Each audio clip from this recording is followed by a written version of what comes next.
The Voynich Manuscript has been dubbed the most mysterious manuscript in the world, due to its strange drawings and seemingly indecipherable text. The manuscript was first uncovered in 1912 by book dealer Wilfrid Voynich. The remaining 240 pages contain some bizarre content.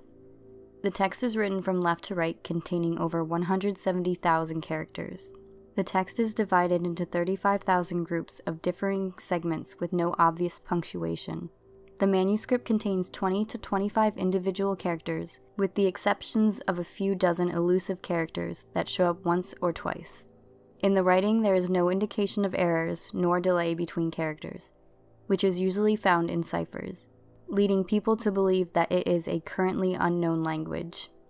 Along with the unusual text, the manuscript is filled with naked women, seemingly alien plants, zodiac symbols, and other strange objects. Radiocarbon dating has the manuscript's creation during either the years 1204 to 1438 or 1200 to 1230. It is theorized that the manuscript originally had 272 pages, and there is evidence that parts of the text and drawings had been modified using darker ink over fainter script.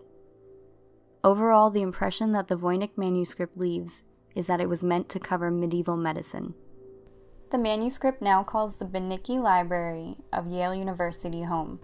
It was donated in 1969 and has been since entirely digitized, available to anyone with the internet connection. Since its most recent discovery in 1912, the Voynich manuscript has been pored over by both professional and amateur cryptographers. However, the manuscript has defied all of those decipherment endeavors, even those attempted by both World War I and World War II code breakers. Without decipherment, theories were born. A theory proposed by Jerry Kennedy and Rob Churchill suggested the possibility that the person who was writing the manuscript had a case of glossolia, or speaking in tongues. If this is true, the large amounts of text would be written like a stream of consciousness, brought on by voices that the author was hearing. This theory is believed to be unlikely by other researchers. Another theory calls the text steganography, which means that most of the text is worthless, but it contains meaningful information hidden in the concealed details, such as the number of letters in each line or the second letter of every word. This theory is hard to prove or disprove due to the nature of stenography being hard to find and decode. Many other theories abound, from it being the guide to the Philosopher's Stone to the work of an alien stuck on Earth. Outside of theories, there have been 7 big claims of decipherment, with the most recent one being released in September of 2017. William Romain Newbold was the first of many to make claims of decipherment. In 1921, he announced his hypothesis to the world. He believed that the visible text was insignificant, but that each letter was constructed of a series of little markings that could only be seen under magnification. These markings were allegedly based on ancient Greek shorthand that created a second level of text that contained the true content. Newbold said that he used this information to write out paragraphs, which he believed proved that Bacon was the author of the manuscript. He interpreted drawings as cells that could only be seen through a microscope, and believed a circular drawing in the astronomical section showed a picture of the galaxy which could only be seen with a telescope. John Matthews Manley of the University of Chicago pointed out flaws in this theory, and analysis of it has caused this decipherment to be dismissed. In 1943, Joseph Martin Feely published a book called Roger Bacon's Cipher, The Right Key Found. In the book, he claimed that the manuscript was a scientific diary of Roger Bacon. He believed that the text was abbreviations of medieval Latin that was written in a substitution cipher. Cancer research scientist and amateur cryptographer Lionel C. Strong claimed that he had deciphered the manuscript. He claimed the plain text showed that the manuscript was written by Anthony Ascham, who wrote a book called A Little Herbal, that was published in 1550. Professor of medieval philosophy at Yale University, Robert S. Brombaugh, claimed that the manuscript was nothing more than a forgery designed to fool Emperor Rudolph II into buying it. Brombaugh claims that the text is Latin coded with a complex dual-step method. In 1978, John Stojko published Letters to God's Eye, in which he claimed the text was an array of letters written in vowelless Ukrainian.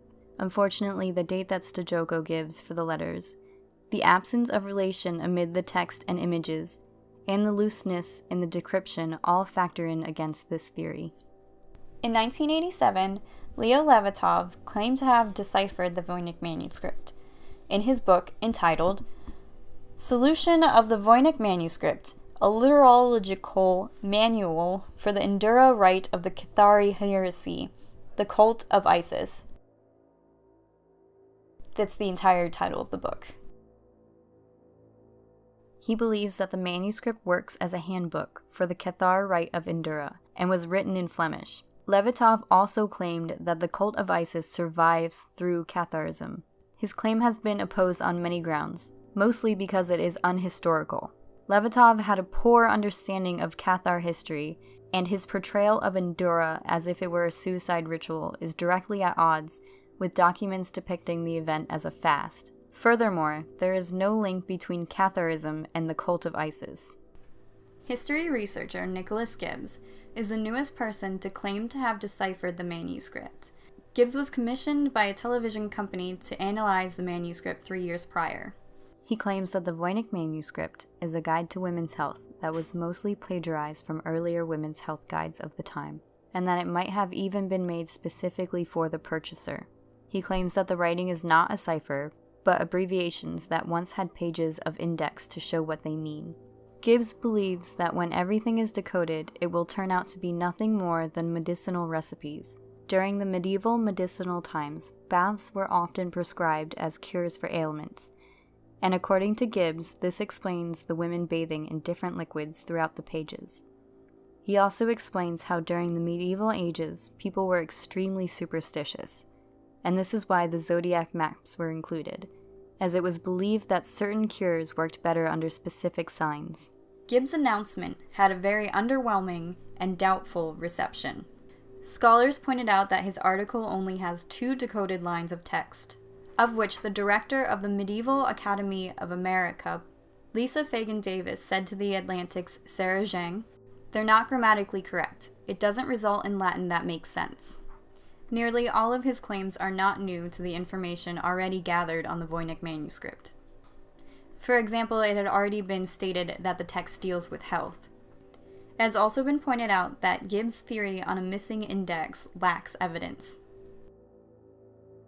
Thank you for watching my video. If you enjoyed it, please leave a like. If you want more weird content, check out my other videos and subscribe to my channel. I release videos every Thursday. If you already are subscribed, thank you for the support. If you want to follow me on social media, the links are in the description. Sleep tight, friends.